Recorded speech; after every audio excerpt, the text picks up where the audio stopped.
Good evening and welcome to the City of Kalgoorlie-Boulder agenda briefing for tonight, the 11th of May 2026. I note tonight's meeting opening at 6 p.m, and on behalf of the City of Kalgoorlie-Boulder, just as we begin tonight, I'd like to acknowledge the traditional owners on the land in which we meet this evening, and also like to pay my respects to elders past and present. Happy Mother's Day to mothers who are joining us this evening, and for all mothers here in the Goldfields for yesterday as well. And also those mothers who may no longer be with us, and those caregivers who are there as mothers as well. Please note this meeting is being recorded and streamed live on the Council's website in accordance with the City's public participation in Council meeting policy, which can be viewed on Council's website. All reasonable care is taken to maintain your privacy. However, if you are a visitor in the public gallery, your presence may be recorded, and by remaining in the public gallery, it is assumed your consent is given if your image is broadcast. The purpose of the agenda briefing forum is to enable elected members opportunities to ask questions in relation to the reports that have been presented for Council determination at next week's ordinary Council meeting. The meeting is intended to support informed decision-making and Council transparency. The format of the agenda briefing forum is as follows. For each report, we will request an overview via the Acting CEO, who may delegate that to a Director to speak on his behalf. Once the Acting CEO or Director has finished speaking, we'll give the opportunity for elected members to ask any questions they have in relation to the report. Elected members are not to make statements, offer opinions or declare how they intend to vote for an item, and I will interject where elected members are providing commentary outside of asking questions in relation to the current item. Once all questions have been asked on a report, I'll move on to the next item.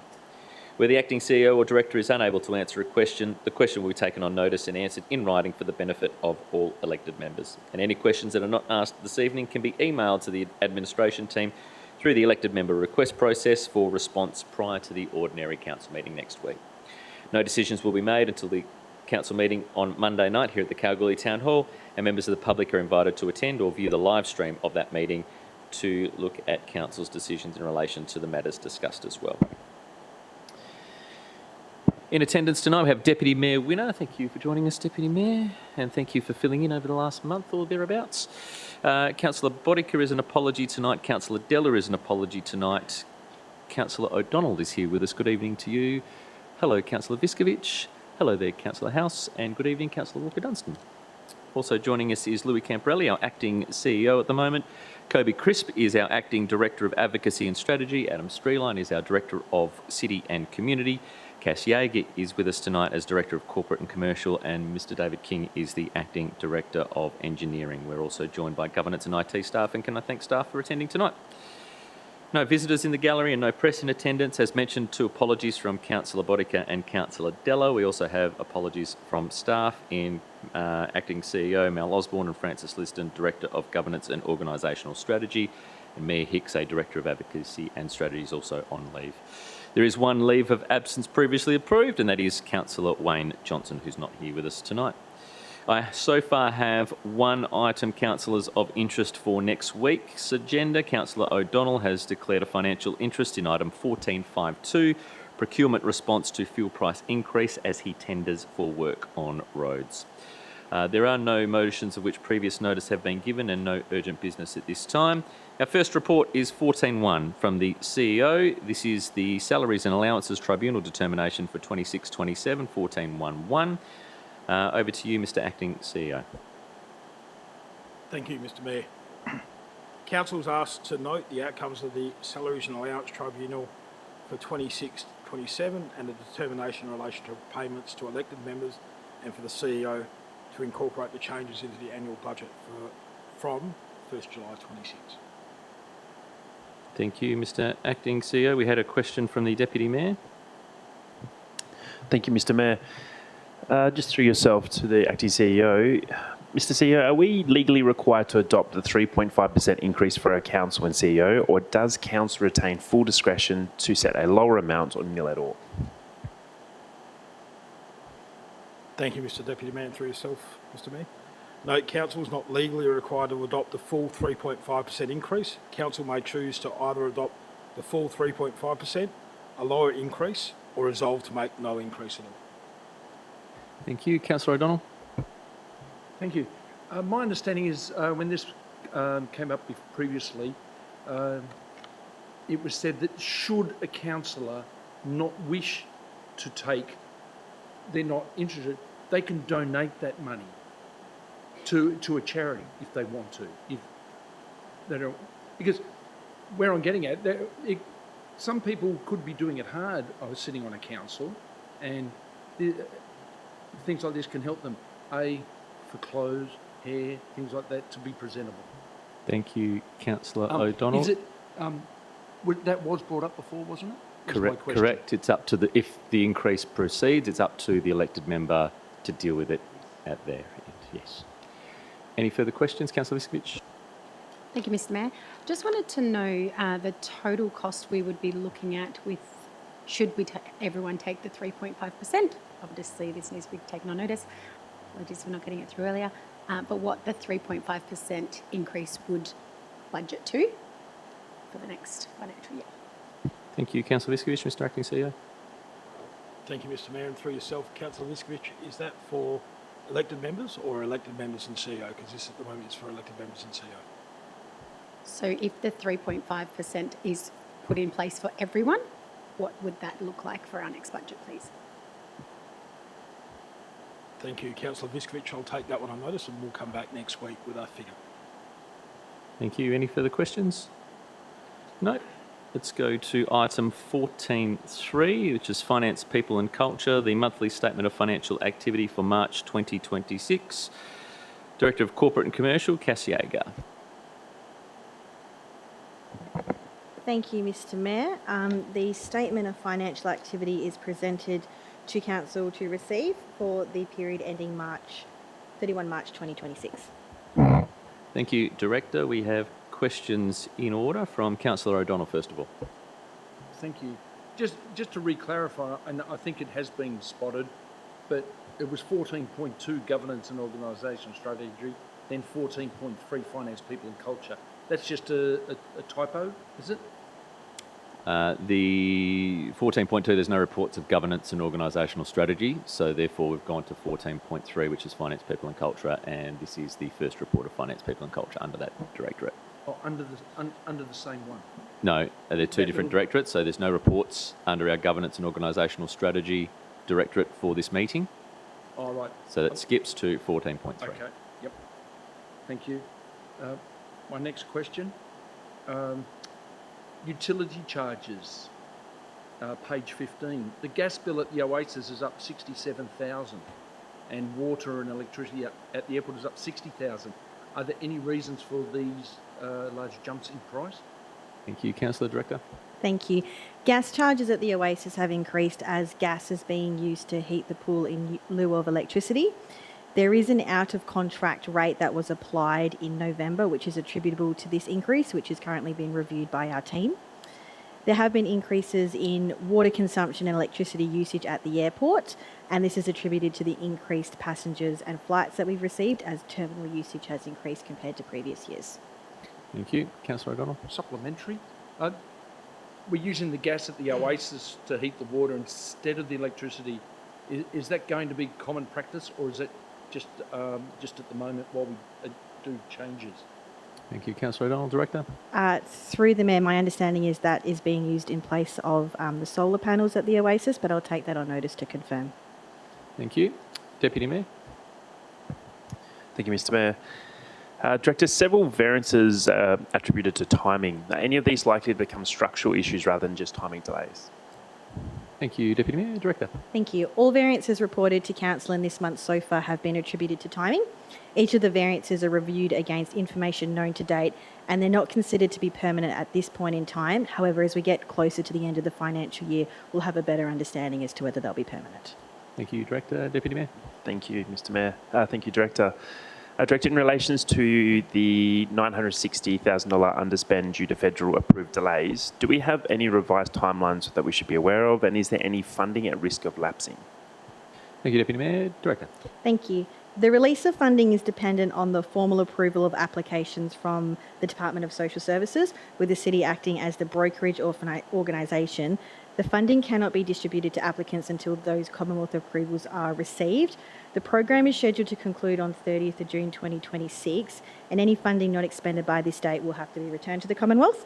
Applications are currently awaiting approval in excess of the total funding allocated to the program, and while a request to extend the program timeframe has been made, we haven't received a response. Should the extension not be approved, a portion of the funding will need to be returned at the conclusion of the program. The City does receive an allocation of funding to cover administrative costs with program delivery, and that's not at risk of lapsing. Thank you, Director. Deputy Mayor? One final question from myself. Director, Councillor O'Donnell has touched on the airport water and electricity, so I'll just focus on the last part of that I'm chasing, which is the water and electricity costs are exceeding budget expectations at this point. Are we expecting this as a one-off or a trend requiring a further budget adjustment moving forward? Thank you, Deputy Mayor. Director? We are monitoring the utility charges at the moment, so they are trending higher. We don't consider a budget amendment is necessary at the moment, but if it does continue, we will consider whether we need to bring that to Council. Thank you. Further questions? Councillor House? Thank you, Mr. Mayor. Question regarding the lower than budgeted spend on Boulder Camp consultation, 78K. We've got a couple of other, looks like service providers or service programs. So we have Job Support Hub, 80K, Alcohol and Other Drug Treatment Services, 76K, and Youth Fest, 59K. So we're under spending in those areas. And if I just take that a little bit further, it's also lower than budgeted spending on community-led support fund program due to delays in federal government approvals. That may be what the Deputy has touched on there. So Correct. I'll circle back to my first questions there. Thank you. Thank you. That was in relation to those other reports those other financial positions as per mentioned by Councillor House. Do you need those read again, Director? No, through the Mayor, through you, I've got that section. Okay. Was the question why we're under spending in those? It'll be twofold. It'll be why is there under expenditure in those areas, and what is the objective of the Boulder Camp consultation? Thank you. I'll have to take that on notice. Thank you. Thank you, Councillor House. No further questions, councillors? No? Thank you. Item 1432, Accounts Payable Report. Are there any questions on that, councillors? No? Not at this time. Thank you. 1433, the Quarterly Commercial Business Reports. I've got pages from Councillor House here on questions, and we have responses to those, Councillor House, so I will revert straight to... I'll go straight through to the Director from these questions. Councillor House, sorry, your first question, if you like, sorry. I can read your questions if you like. My own voice there, Mr. Mayor. But my question, the business reports, the waste. So I have here, the question is, what is the connection between the projected $49 million in rehabilitation costs and the facility's remaining lifespan of 87 years, which is projected based on the annual waste intake of 100,000 tonnes? Thank you, Councillor House. Director. Thank you. I have a response from the engineering team. A desktop assessment undertaken as part of an earlier commercial business report evaluated both the remaining operational life of the current landfill and the estimated future closure and rehabilitation liability associated with the site. Based on the currently available landfill airspace and an assumed annual waste intake of approximately 100,000 tonnes per annum, it was estimated that the landfill has an approximate remaining operational life of between 80 and 87 years. Using this same modelling exercise, the estimated cost to close and fully rehabilitate the landfill at the end of its useful life was calculated at approximately $49 million in current day value. The key principle arising from this assessment is that the current generation of landfill users should progressively contribute toward the future closure and rehabilitation costs of the facility, rather than leaving the full financial burden to future generations. Establishing a dedicated landfill rehabilitation reserve allows the City to progressively accumulate funds over the life of the landfill in a financially responsible and sustainable manner. The business report therefore recommended that a portion of landfill revenue be quarantined annually into a dedicated reserve to support future closure capping environmental management and rehabilitation obligations. Thank you, Director. That will then lead into your next question, Councillor House.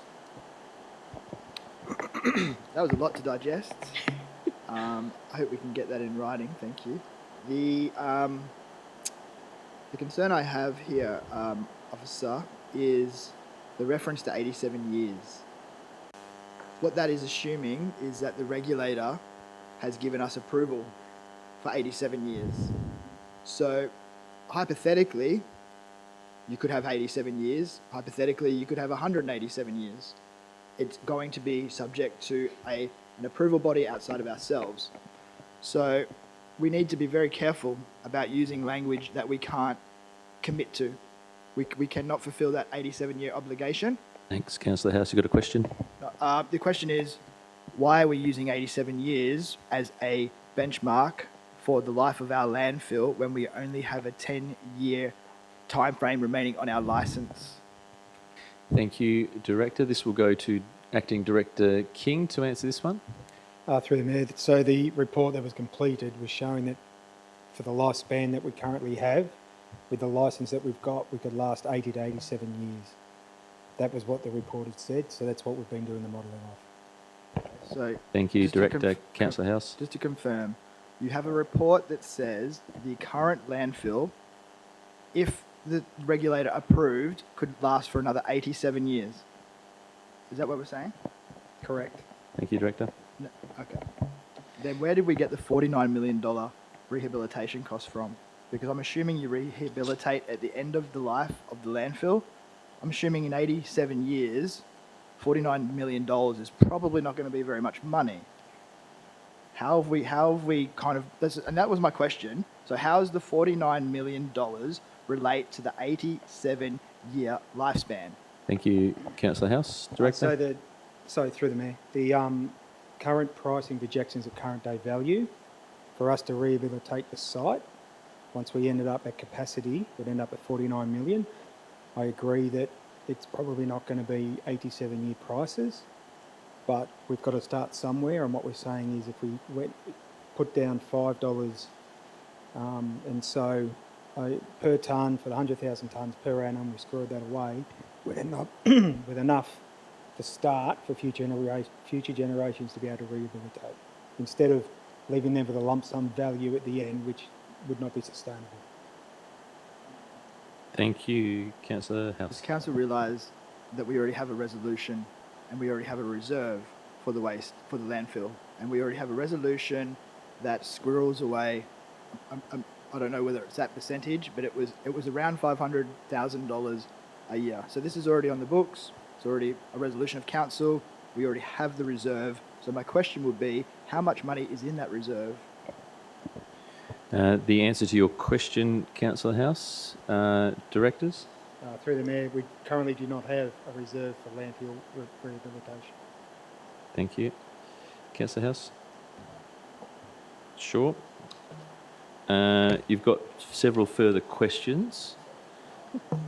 No, you've got 1, 2, 3, 4, 5, 6, 7, 8, 9, 10, 11, 12. Sorry, 12. 12 more questions. Sorry, Councillor House, just grab your microphone. Yep, sorry, my You're bad. having some trouble with your microphone tonight. I was just not wanting to stay up for you. I know. Do you need a riser or? Can we, There you go. Jeez. Oh. Oh my God. Now I can't talk into it. Thank you.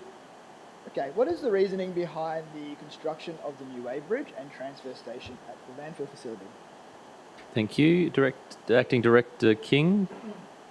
Acting Director King, this may come back to you in several forms, so I would presume that it might be beneficial for you to stay there and answer these questions in relation to this item. Through the Mayor. So the weighbridge is not being replaced, yet the existing weighbridge building at the landfill is ageing and needing, it's at its end of life.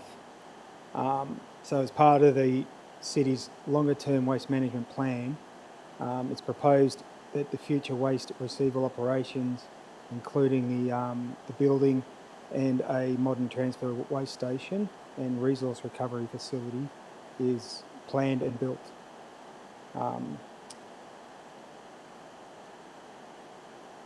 The proposed facility incorporate a new weighbridge building, dedicated public drop-off areas, expanded recycling and resource recovery infrastructure, a tip shop for a reuse area, so people will be able to reutilise old items, improve traffic management and public safety measures and separation of public vehicles from active landfill operations.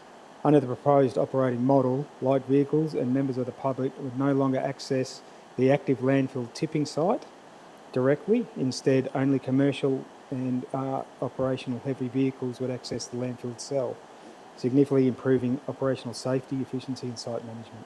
Thank you, Acting Director. Councillor House? It's a very good plan. I very much like it. Where are we at with it in terms of its implementation? It's still going through. Acting Director? Sorry. Yep. It's still going through the design phase and the planning phase with the strategic. The transfer waste station will be going out to tender, I think, shortly for the design. The weighbridge buildings are currently under design, from my understanding. Thank you, Acting Director. Councillor House? Sorry, what's going out for tender? The new transfer station and resource recovery facility. That'll be going out for design, so the tender for design for that facility. I've been here 6 months. Thank you, I've done Acting this. Director. Has anybody else heard about the transfer station? Yes, it's been reported in the reports for some time, Councillor House. Do you own the transfer station? The city owns the transfer station, yes. Sorry, the city owns the current weighbridge or the infrastructure at the location. The city will own the transfer station.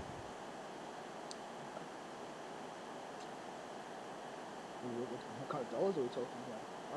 I haven't seen a line item in the budget for it. I believe the item will be presented back to Council on Friday as part of one of our budget workshops and the CapEx program. Just to confirm, Mr. Mayor, there is no line item in the budget for this project, the weighbridge transfer station. And if I hadn't brought this up tonight, the first thing we'll be hearing about it is the strategic planning meeting. Negative, Councillor House. Council were briefed on this matter in 2025. That date escapes me at the moment. I can get those details for you. And that particular project has been mentioned in previous commercial business reports. The line item has not been at the stage that we are ready to enact on that project previously, so therefore it is coming as a new project as part of this budget cycle. Next question in regards to illegal dumping. 83 reports of illegal dumping, 22 infringements issued. Could we have some details about that and the numbers? I'm just interested to know why they're so high. Thank you, Councillor House. Director Streeline. Yes, thank you, through you, Mr. Mayor. Illegal dumping investigation outcomes are reliant on obtaining sufficient evidence to identify offenders. So while there's 83 reports of illegal dumping during the reporting period, many incidents occur without witnesses or identifiable evidence, limiting the city's ability to pursue enforcement action. Despite these challenges, the issuing of 22 infringements where there was sufficient evidence includes, after gathering site inspection, evidence collection, witness inquiries, and liaison with relevant agencies where required. As to what's being done to impact the issue, while resource limitations do impact the city staff's ability to proactively monitor known dumping locations, several of the 83 incidents were proactively identified by officers. An increased prioritisation of illegal dumping recently has also resulted in the spike, and as a result of us impacting this matter positively, with the Q3 infringements of 23 being up from 10 infringements in Q2 and 6 in Q1. In just the month of April into Q4, we've already issued 22 infringements, so that's a result of trying to prioritise and focus on this issue as it's growing. To help improve these enforcement outcomes, the city's also ordered 2 portable surveillance cameras under a trial lease arrangement, and these cameras will be deployed to identified dumping hotspots to help improve evidence gathering to act as a deterrent to illegal dumping. As detailed in the report, efforts to impact this issue also include exempting many common dumped items from landfill fees and charges. And other examples of how we're impacting the issue include community education, targeted blitzes such as the recent collaboration with relevant agencies around heavy vehicle tyre dumping, and also in order to better resource vehicle dumping collection, we've also undertaken more regular vehicle auctions this year, which are resulting in some additional resourcing to target that collection as well. Thank you, Director. Councillor House?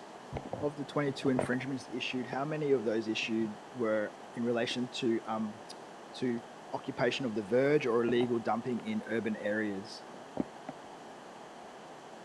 Through you, Mr. Yeah, Director, go ahead, sorry. Through you, Mr. Mayor, I will take that on notice. Thank you. Councillor House, upgrade works. Just on that one, it's just important we get a response to that one, Mr. Mayor, with the breakdown of the 22 infringements, please. Sure, that's taken on notice. Sorry, electrical upgrades for Markets Arcade question. So You've got two questions there. You can probably, roll them into in one, fact, you there's reckon? three. Yeah, roll them all into one and the responses can all be delivered if you're comfortable with that. Yeah, cool, mate. No worries. So, Mr. Mayor, Welcome. thank you. So has an electrical design scheme been prepared by a qualified electrical engineer? That's question one. Question two. Has a program of works been prepared by said qualified electrical engineer? And Question three. we go. Yeah, so when would the start of the project be, and have we budgeted or planned a budget for this in the next budget? Thank you, Councillor House. Director, you've got answers to all three. Four. Yes. Thank you, Mr. Mayor. So the electrical design scheme is currently being finalised by a qualified electrical engineer. In terms of the program of works, there'll be a comprehensive stakeholder engagement process leading into the power upgrade of the Market Arcade, which includes the whole endowment block. In terms of the timing, the team have reviewed and found the peak commercial trading activity time typically is around Christmas and Easter.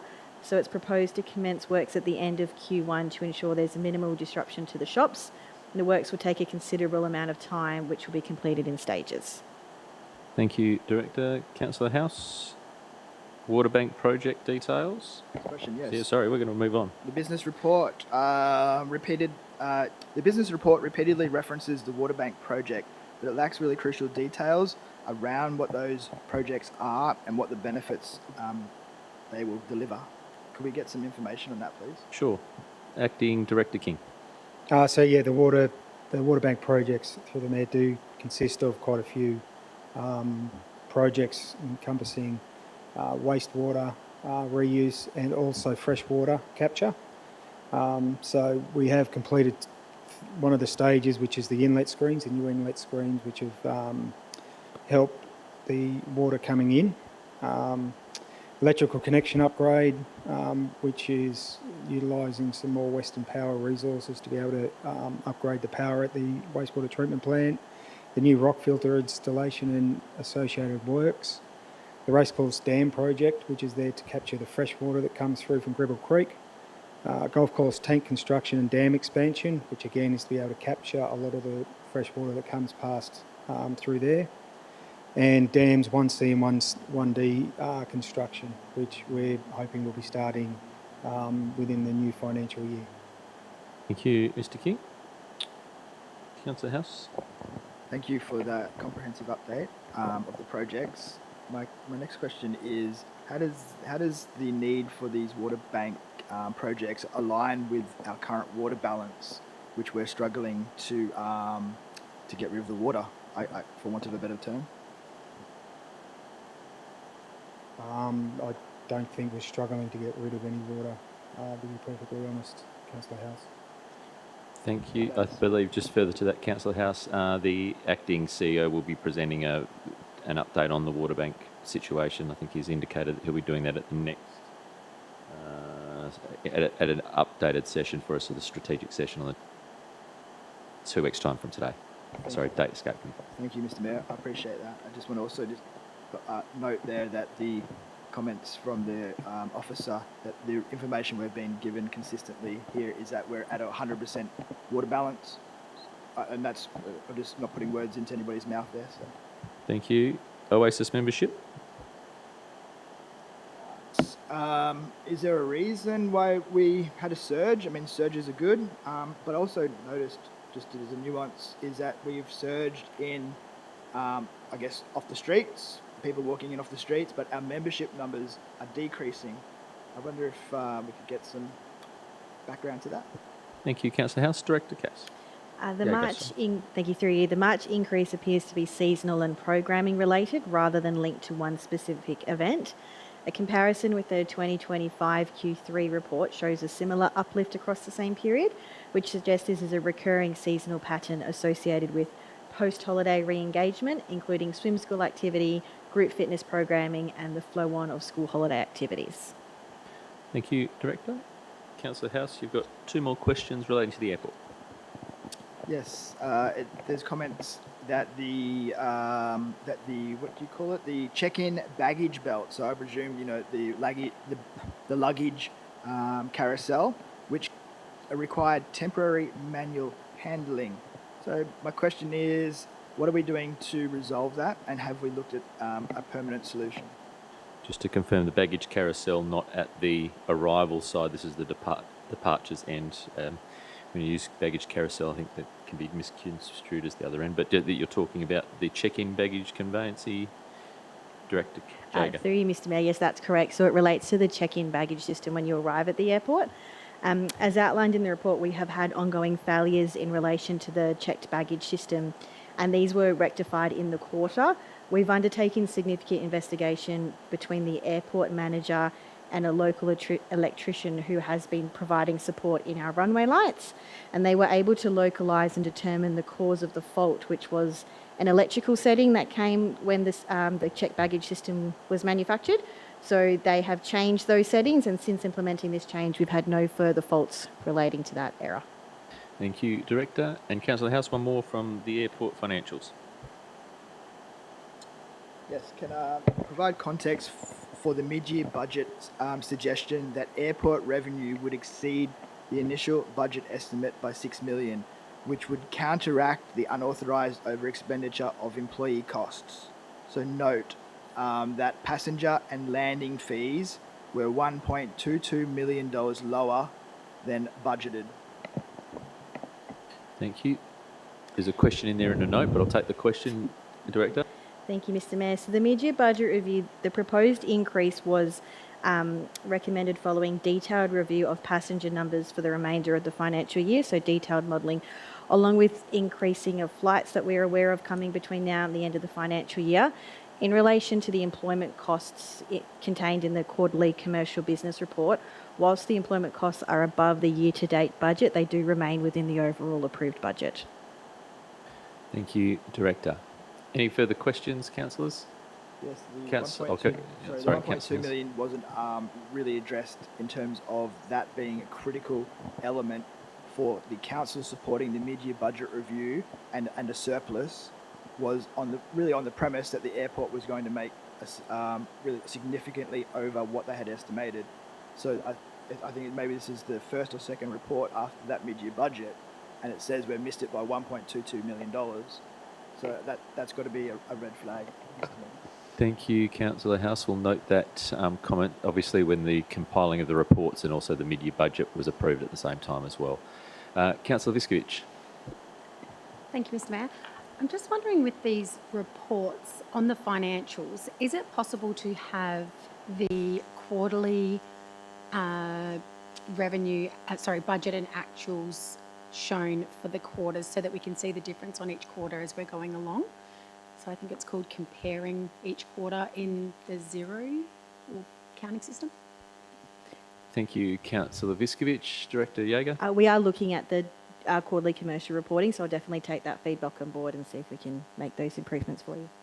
Thank you. Any further questions? No, thank you. Thank you, Councillor House, getting all those in. Item 14.4 under Advocacy and Strategy is 14.4.1 Gulf Australia Partnership Service Agreement.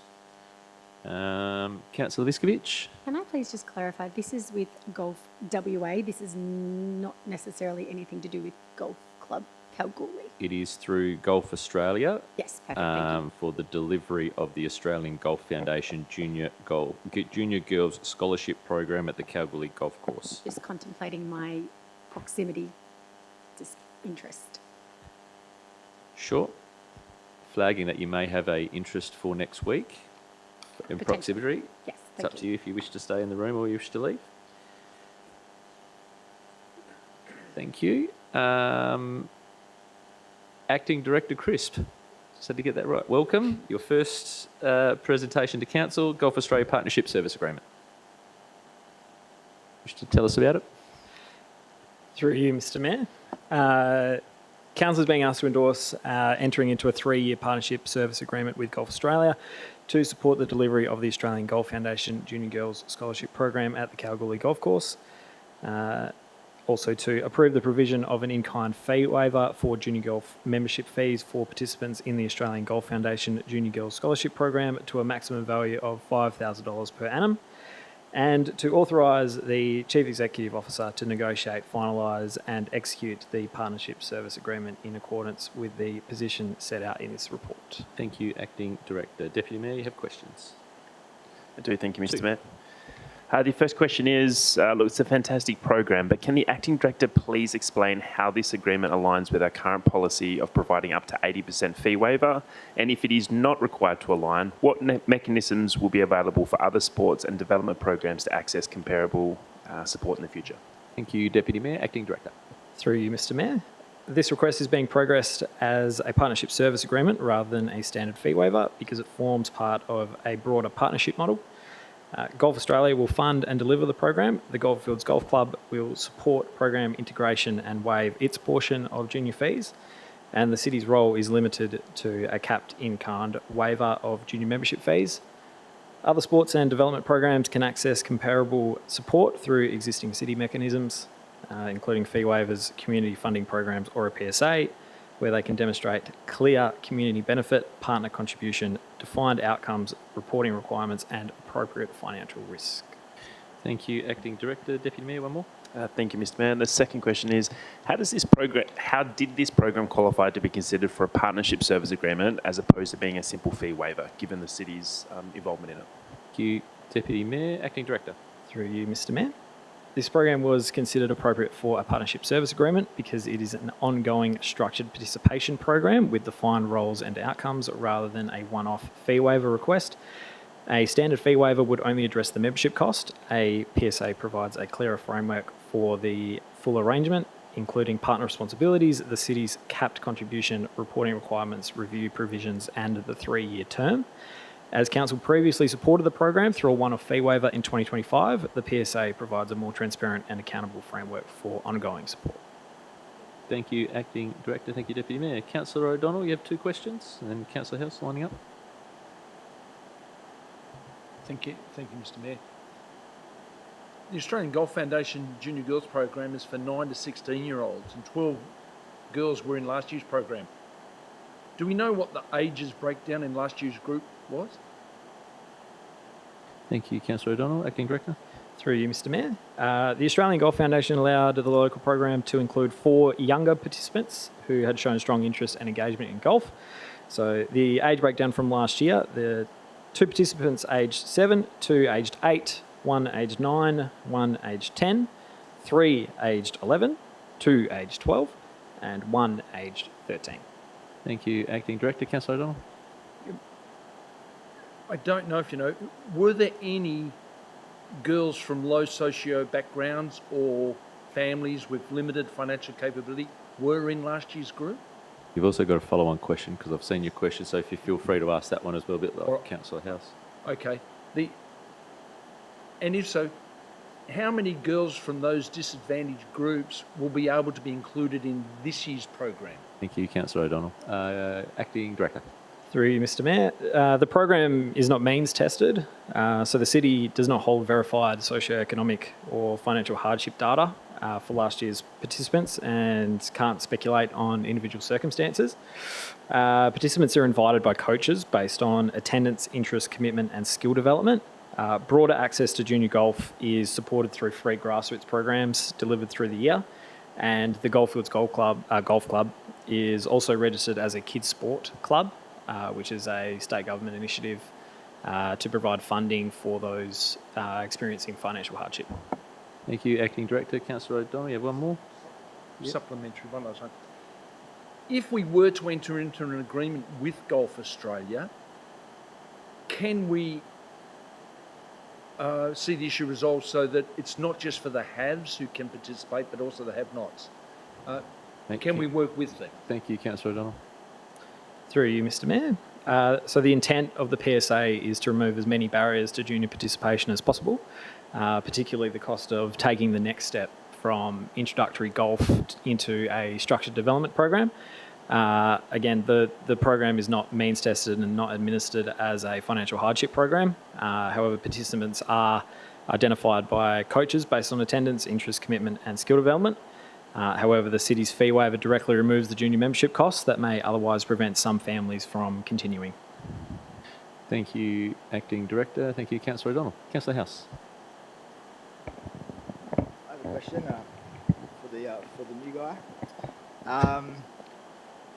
Can you explain to me why last meeting I'm proposing to have a 0% fee for community groups, but the following meeting I'm here now listening to a 0 fee proposal for golf?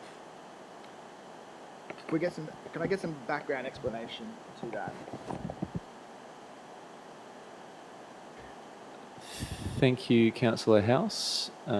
Acting CEO to answer that. You wanted to step in, Acting CEO? Thank you, Mr. Mayor, through yourself, Councillor Hulse. The 1-year agreement, fee waiver agreement, has come to an end, and so the staff working with Golf Australia had looked into a longer-term PSA, which Golf Australia had agreed to. So it was timing more than anything else. Thank you, Acting CEO. Councillor House, go ahead. So, for the record, the 100% is the discount that we'll be providing for this group, and we have last week resolved to only do 80% for community groups. Just so I've got that clear in my mind. Acting CEO. Thank you, Councillor House. Thank you, Councillor House. That is correct. Add to this. Thank you, What Councillor House. does in kind mean? Acting CEO. You'd have to give me more than what does it mean, Councillor Hulse. I Sorry. hope not, because the report continuously refers to in kind several times. In kind means that the city has expended money, and it has done so through its normal operations and has contributed that cost to a contribution. So if I've sent rangers out to do an inspection for an event, that would be a cost we wouldn't pass on to the event organizer. We would bear that cost ourselves. That would be an in-kind contribution. So when I read in-kind fee waiver, my first question I have to ask is, how did we determine that in-kind value?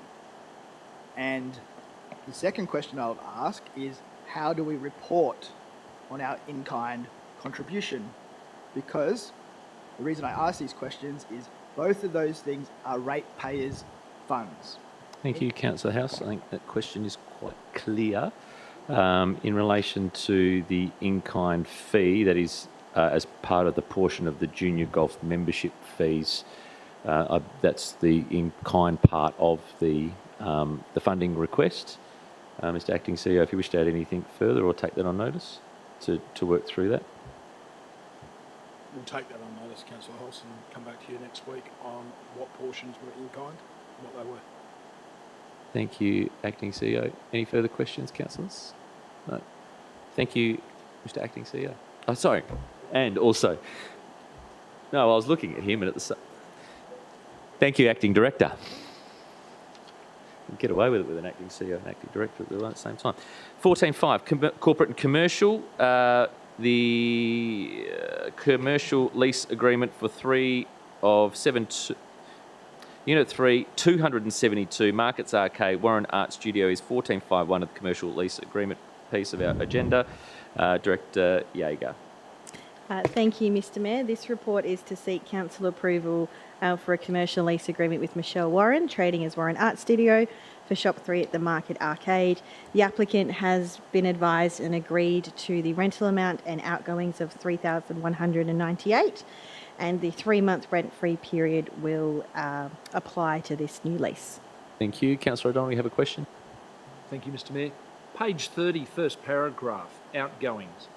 What are the outgoings, and does every shop in the endowment block and Markets Arcade pay the same outgoings? Thank you. Councillor O'Donnell. Director.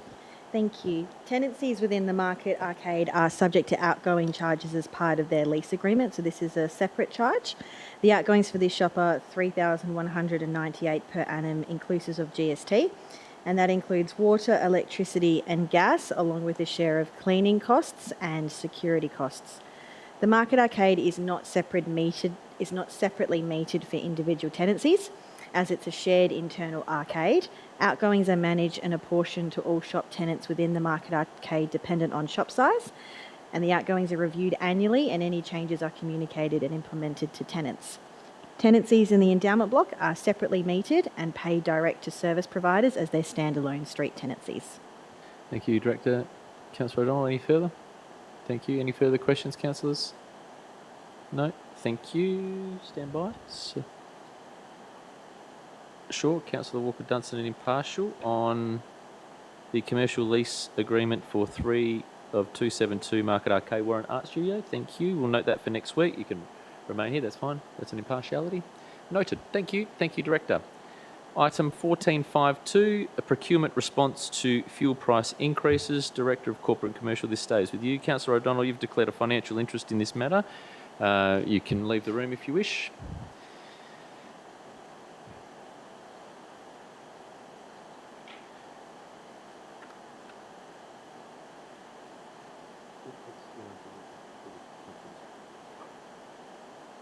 Yep. Thank you, Director. Thank you, Mr Mayor. The purpose of this report is to advise Council of the proposed fuel price adjustment clause in civil construction and maintenance tenders on a case-by-case basis as a response to the 2026 fuel crisis, and noting that a report will be provided to Council quarterly detailing any adjustments that are made utilising this clause. Thank you, Director. I've got questions from Deputy Mayor. Go ahead, Deputy Mayor. Thank you, Mr Mayor. Just through yourself through to the Director. The first question I have of 2 is, how will Council verify contractor fuel usage to prevent overclaiming under the new adjustment clause? Thank you, Deputy Mayor. Go ahead, Director. Thank you. Claims will be validated through the contract administration process, noting that the fuel percentage and fuel price index will be fixed benchmarks. This will prevent contractors from inflating their usage. In addition, a verification process will be undertaken by officers where claims are validated against work-based progress claims, so noting the city will not be paying based upon fuel receipts, and proof of resource allocation with contractors required to submit daily site records or plant usage logs. Thank you, Director. Deputy Mayor. Thank you, Director. And the second question I have is, can the advice referenced from Walga within the report please be added to the attachments for Council to review as well? Thank you, Deputy Mayor. Director. Yes, Walga provided advice to the city during the initial consultation phase, which confirmed that the proposed clause aligns with sector-wide strategies, and we can make this information available. Thank you. Any further questions? Councillor House. This relates to the item, but not directly to contracts. It relates to the fuel crises and organisational management of fuel in general. I just would like to understand if there's an opportunity to expand the scope to look at our own backyard and how we're using our own fuel sources, and if we can make savings there as well. Thank you, Councillor House. We'll take that on notice as it doesn't relate to the direct officer recommendation at this point in time, but it is something that Council should be included in an update on. Go ahead, Councillor House. Thank you. The question I have about the contracts is, I'm assuming the contractor isn't putting in a pricing mechanism or a scale for fuel? Because I mean, ordinarily, with projects that require large consumption of fuel, there's generally a clause in there that allows for escalation, subject to obviously proven or valid needs. So how would that be different to really a standard contract as to what you're proposing? Thank you, Councillor House. I'll give my take on that if I can first, and happy for the Director to correct me where I'm wrong. Councillor House, I believe the request is for us to ensure that in our civil contracts in our civil construction and maintenance contracts that we are proposing a fuel price mechanism to go into those particular contracts. We're not asking from our current contractors at this particular point in time. Director, is that correct? Through Mr Mayor to you, yes. And with this clause, what we're proposing is for projects where fuel would exceed 15% of the total cost and we have a deadband buffer, so between 0 and 5%, there would be no change. It would have to be greater than that. So it provides a bit more rigour and a framework going forwards if there are volatile prices as to how those will be managed. So there is a framework, limits to how much it could be. Sure, thank you. Does that answer what you're after? Sorry, Councillor House. That's throwing me completely. Sorry, I thought we were talking about existing contracts where the contractor hasn't priced a mechanism to inflate the price of fuel. So what I'm hearing now, and I've completely read the report wrong, is we're setting a framework for going out to market and setting up something so that they can fulfill our fuel obligations and requirements. It's not the other way around. No, there's a variation to current contracts under CEO Delegation 1.116, which is currently being utilised to manage that for our current contracts. From May 2026, if Council approve this motion next week, it's then proposed to incorporate into new civil construction and maintenance contracts going forward a clause which is being proposed in the report. Okay, but there's industry standards around these things. We haven't come up with this ourselves, presumably. Correct. No, we haven't come up with this ourselves. This is in consultation with Wolga and what they've consulted with industry on.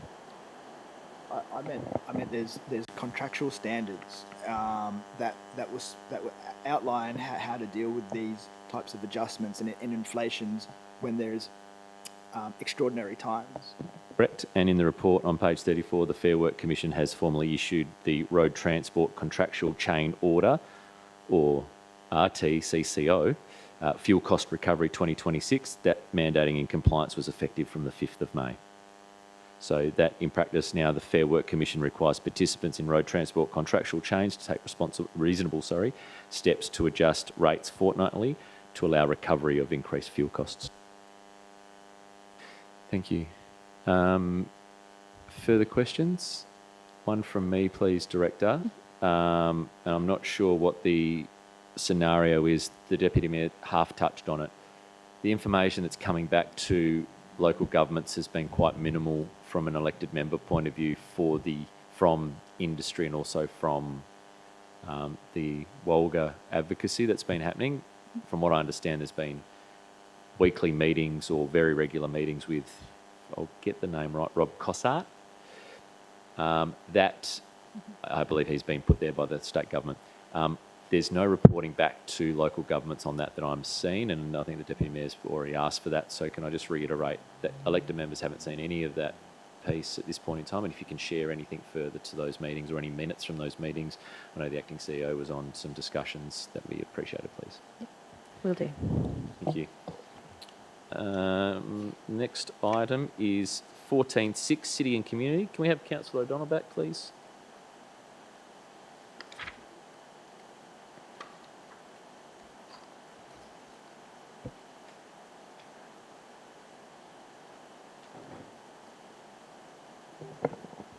(14.6.1) is Development Application Change of Use D027/26 Holiday Accommodation Lot 7 number 1632 Shotover Place, Kalgoorlie, WA 6430. Over to you, Director. Thank you, Mr Mayor. Through you, Council's asked to approve a change of use from group dwelling to holiday accommodation Lot 7 on Strata Plan 30753, Unit 16, number 32, Shotover Place in South Kalgoorlie. The proposal is a D use under Local Planning Scheme number 2, and as the decision powers are not delegated to the Chief Executive Officer, the approval of Council is required.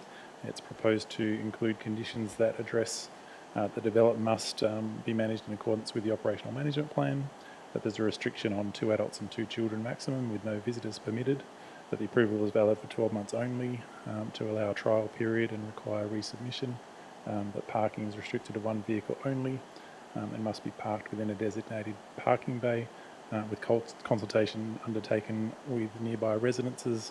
It is an awkward one where we have a couple of schools, so it was targeting those particular residences within an immediate proximity that didn't really match our normal radius measures just because of the schools, but addressed the likely people that would be impacted by the development, and also advertised on our Your Say webpage, and there were no submissions received.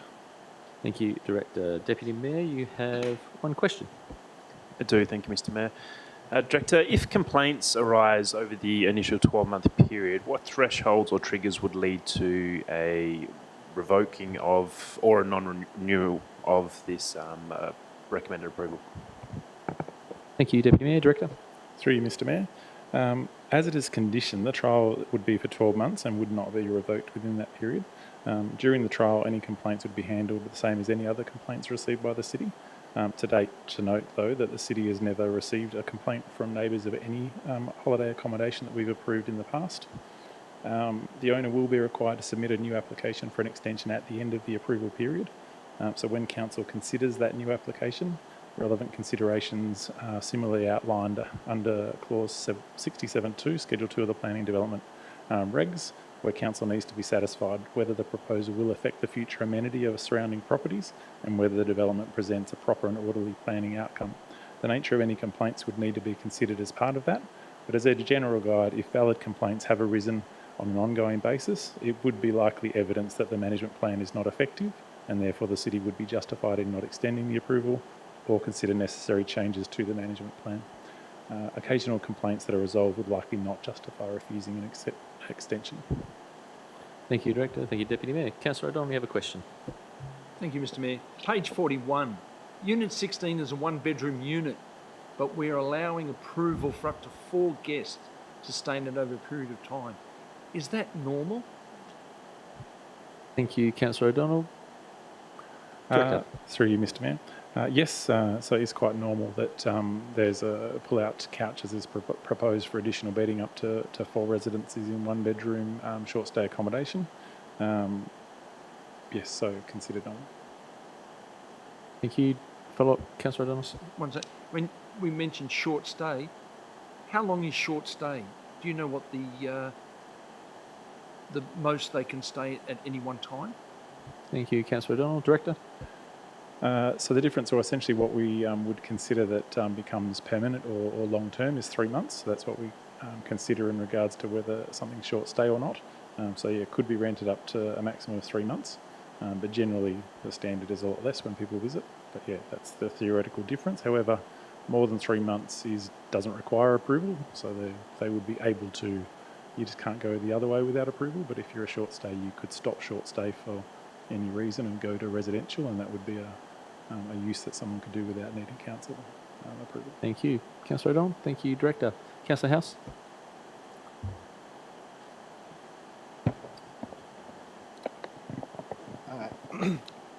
Looks like here consultation has taken place.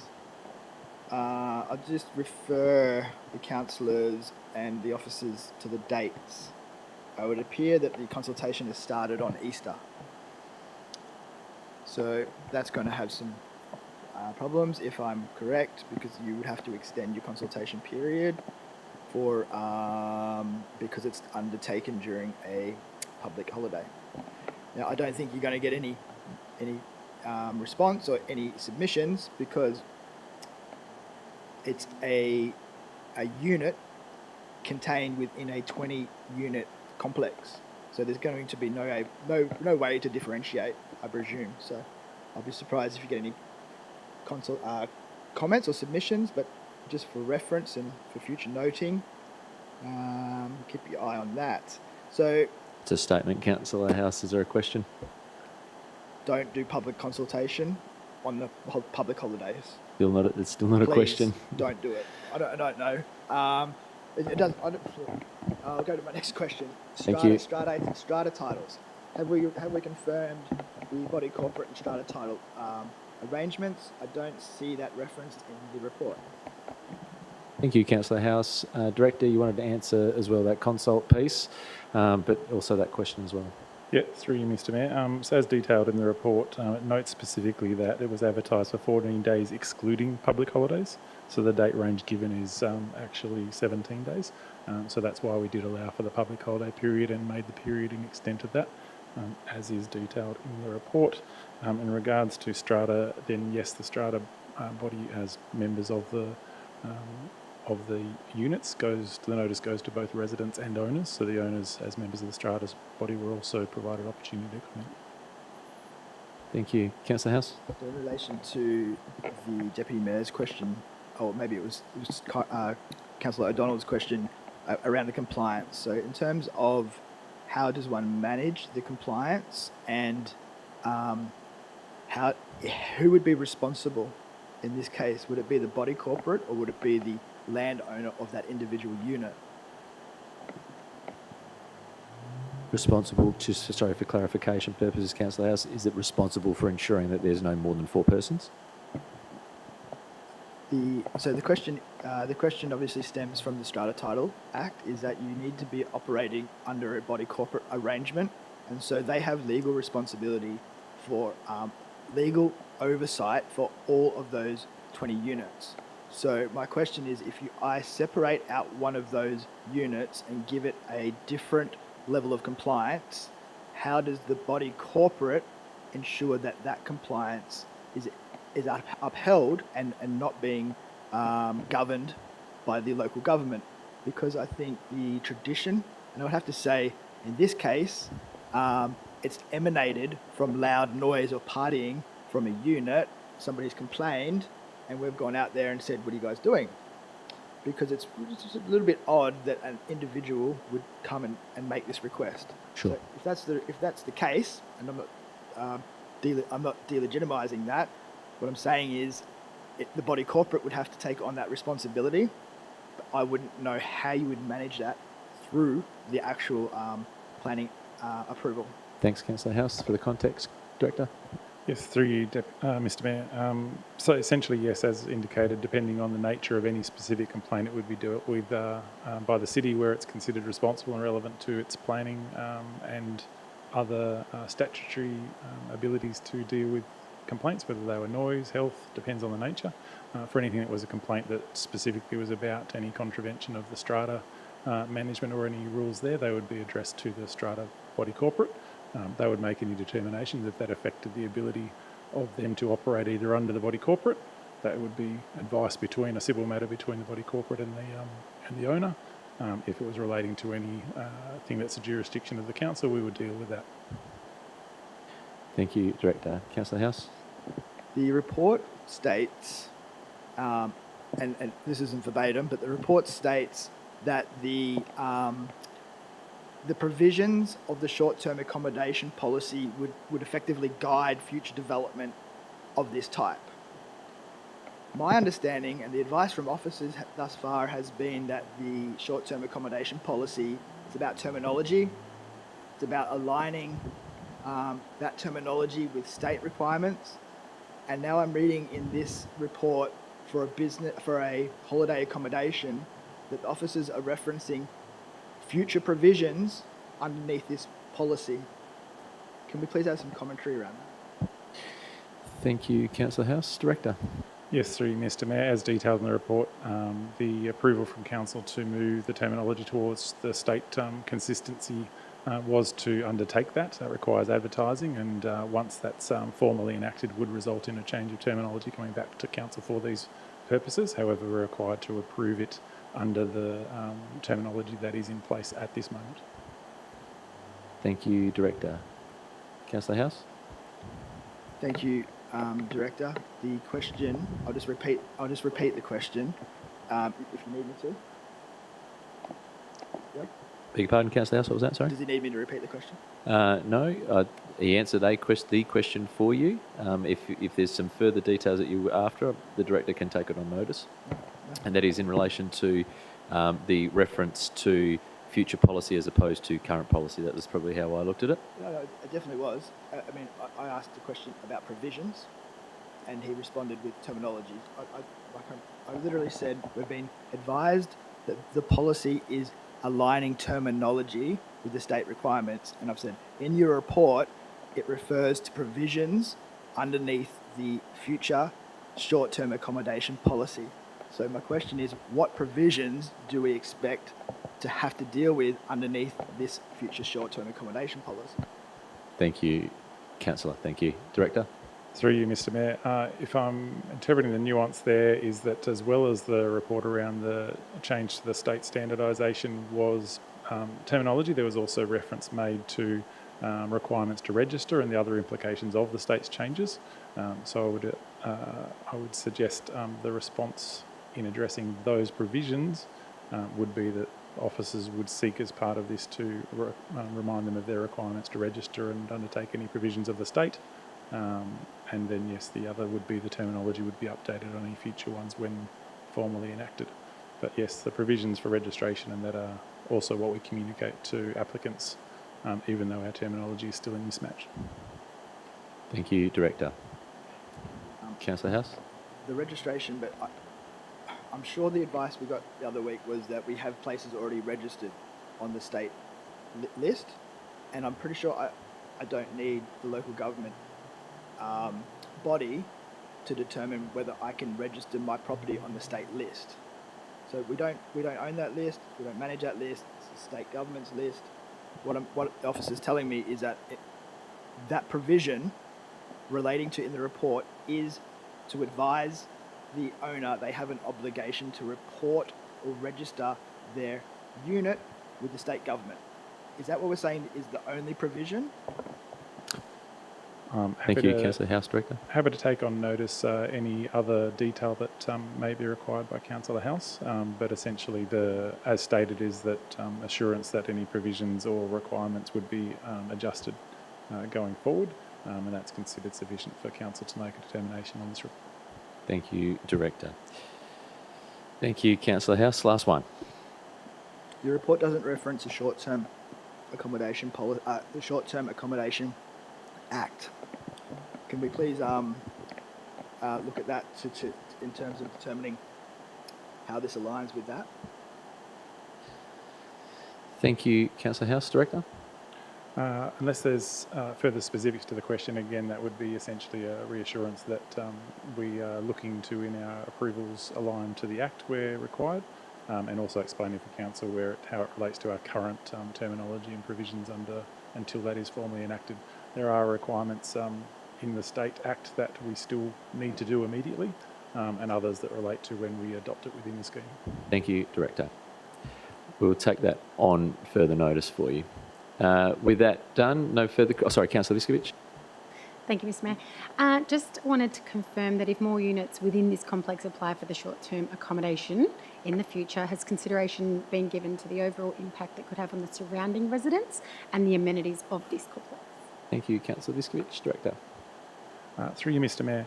At the moment, without having a broader policy that addresses where we may choose to address priorities or where we want to restrict, on a case-by-case basis, that would be the determination of Council. Any moves towards how growing impacts for registration or clusters is being considered, but it would be better handled under a policy and procedures approach, whether there are councils looking at designated areas or rules as to volume, but that would be requiring further investigation. At the moment, we're not seeing, again, through seeing no complaints from approved short-term accommodation options. It's just a matter of prioritisation. As at the moment, on a case-by-case basis, that isn't proving to be an issue, but we are monitoring it for when the timing of a relevant policy might be. Thank you, Director. Councillor Viskovich. Thank you. So just to follow up to that, is our policy for short-term... the policy that we've got in place, need to review this policy due to the number of short terms that are coming through? Thank you, Councillor Viskovich. Director. Through you, Mr. Mayor. As mentioned, not yet. To address that specific aspect, there is a proposal coming to council soon, and upcoming for likely a concept forum to look at short-term rental accommodation policy, as opposed to what we did, which is adjust the scheme. So yeah, welcome and invite further discussion then. But as to that particular nuance, it's not a pressure point we're seeing yet, but policy could likely provide provision for it, or review of policy as it may become a problem in future. Thank you. Thank you, Director. Councillors, we do have 1, 2, 3, 4, 5 questions as part of questions on notice, which has been circulated as part of the agenda. They'll be answered for next week's ordinary council meeting. There are no confidential items, and that will close our agenda briefing for tonight. Our ordinary council meeting is Monday night, the 18th of May at 6 p.m. Thank you, elected members, for your attendance tonight, and thank you, staff.